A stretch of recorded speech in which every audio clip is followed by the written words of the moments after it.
We'll see if you still agree with yourself. All right, here we go. Anne, have fun making bread. It's just listening from this point on. Okay, so I think we can kick it off now. Cool. I just started. Oh, great. Awesomeness. So here we go. So today is going to be a little bit of an odd day. Because, what we did before, we did Matthew 24, Matthew 25, we went through Daniel 7, 8, 9, 10, 11, and 12. Some more than others, right? So as we sit today, we know, and I'm just going to reiterate because it's good for us to hear the same things. It's not a burden to repeat some of this stuff, right? It solidifies it in our understanding. We know that in Matthew 24, the disciples come to Jesus and they say, what, when, where? What? Yeah. When will these things happen? In other words, when will the temple be destroyed? What's the sign of your coming and what's the sign of the end of the world? And Jesus' very first words out of his mouth are, do not be deceived. Right? That's Jesus' answer to the disciples' question. His immediate answer to them is, do not be deceived. Jesus says there's going to be wars and rumors of wars, there'll be famines, earthquakes in various places. These are the beginnings of sorrows, right? Not tribulation, beginning of sorrows. And then he keeps going and he says, nation will rise against nation, kingdom against kingdom, brothers will betray one another, people will be hated, you'll be hated by all nations for my name's sake, you'll be killed, you'll be cast out, the end is not yet, we heard that. Then Jesus in Matthew 24:15 says, when you see the abomination of desolation spoken of by Daniel the prophet, sitting where it ought not, then whoever's on the rooftop, don't go down and get anything out of your house. Whoever's in the country, don't go into the city. And if you're in the city, flee to the mountains. Right? If you're in the cities of Judea, flee to the mountains. And we discovered by that the only time that would even be possible would be sometime after 1953, because there would have to be global communications for that prophecy to be fulfilled. The only time that could happen, really, in actuality, in reality, really, honestly, it probably couldn't have happened before 2005, right? Maybe 2005, 2010, somewhere in there. The advent of truly global coverage, instantaneous video feed to your phone. You can be on the rooftop, out in the country, or in the city, and everybody can simultaneously see the same event. So we are the generation that saw the fulfillment of Jesus' words when he said that would happen. The people in Jesus' day likely thought that he was a nut, because they would have had no way to conceive how somebody on the top of a roof, out in the field, in the middle of a city, could simultaneously see something that happened 100 miles away. And so they wouldn't have really got it. They're like, okay, ... on that one, because there's just nothing that I can do with it but listen, right? We keep going on, and then Jesus opens up some parables. And we have the parable of the goodman. And had he been watching for the thief, he would not have allowed the thief to break in. So what's the word we were saying the entire time? Prepared. Be prepared. Yes, that's right. It's the Boy Scout motto. Jesus is a lover of be prepared. We went from that, as we kept going through, we ended up, one of the parables that we encountered was, as it was in the days of Noah, so shall it be in the days of the coming of the Son of Man.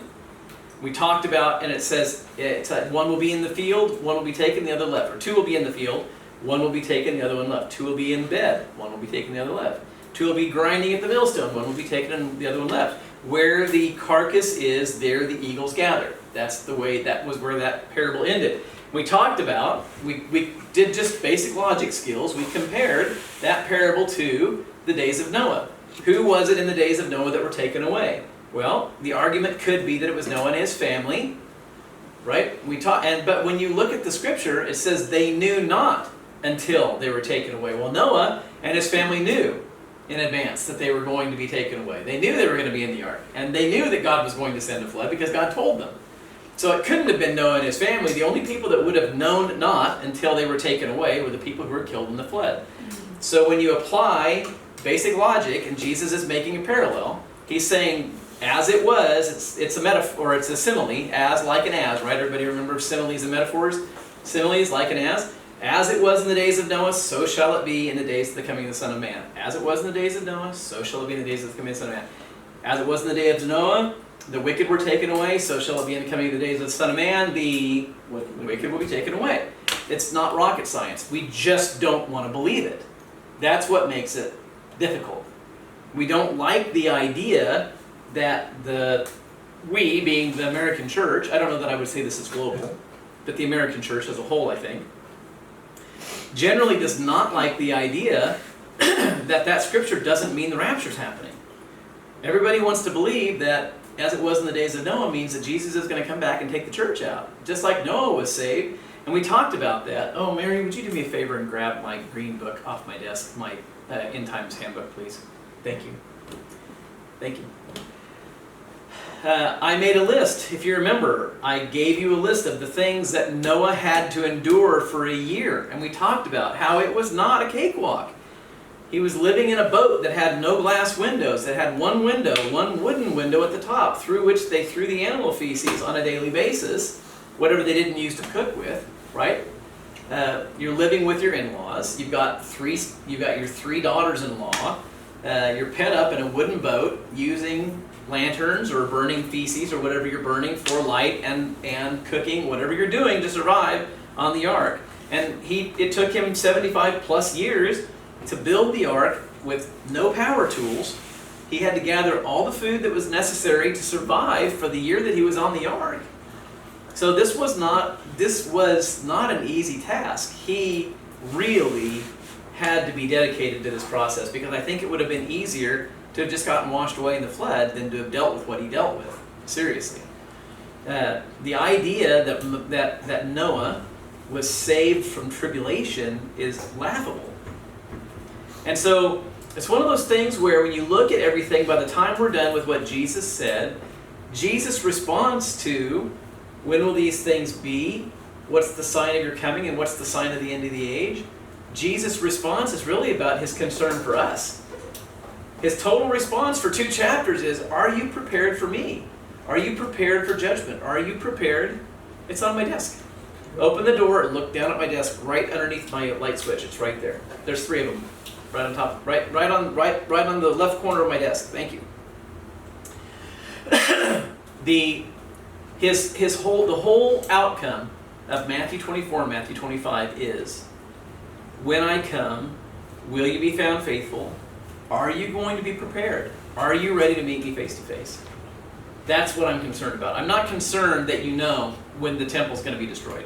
I'm not concerned that you know when I'm coming. What I'm concerned about is, do you know that when you come to me, you're going to be ready to see me? That was Jesus' response. Thank you. Thanks, baby.